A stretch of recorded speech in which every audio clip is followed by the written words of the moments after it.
Важно во овој период, затоа што и времето е кратко, не само превозниците сами да се организираат во регионот и преку своите канали и преку своите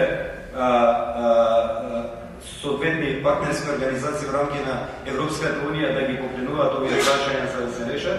Многу е важно владата, односно сите ресорни министерства, Министерството за транспорт, надворешни работи, Министерството за евроинтеграција, да се вклучат во изнаоѓање на решение на овој проблем, затоа што ќе дојдеме до ситуација да имаме целосен колапс на нашата економија. Што некакви чекори преземени и која е прогнозата за решавање на ова прашање? Превозниците не се туристи, не се луѓе кои што одат на туризам там, нити се луѓе кои што одат на посета кај роднини, пријатели и така натака. Туку се луѓе кои што имаат работа. Истите не можат да извадат работни визи затоа што немаат еден работодавач во конкретна држава, земја членка на Шенген зоната. И на тој начин е невозможно да извадат работна виза, иначе сите би извадили работни визи и не би бил проблем. Туку се најчесто луѓе кои што транзитираат низ поголем дел од земјите во Шенген зоната за да стигнат до крајна дестинација.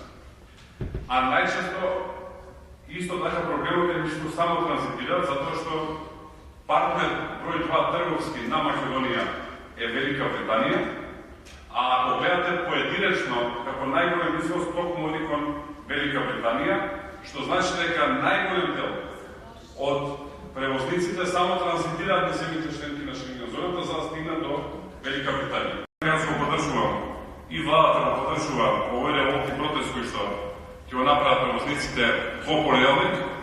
Истото ќе се случи и од страна на превозниците на останатите држави, како што е Србија, како што е Косово, како што е Црна Гора, како што е Босна и Херцеговина, ќе бидат блокирани премините кои што се кон Шенген земји. И мислам дека ова треба да се свати како сериозно предупредување, затоа што сега блокадата трае неколку дена, а мандатот ќе трае ако не се овие работи решат. Имам состанок со председател на Стопанската комора, со Бранко Анзерски на иста тема. Се надевам дека еден седнички притисок ќе даде резултат. Исто така вчера на седница на влада го задолживме Министерството за надворешни работи повторно да се обрати до Европската унија со барање да се одложат овие прашања.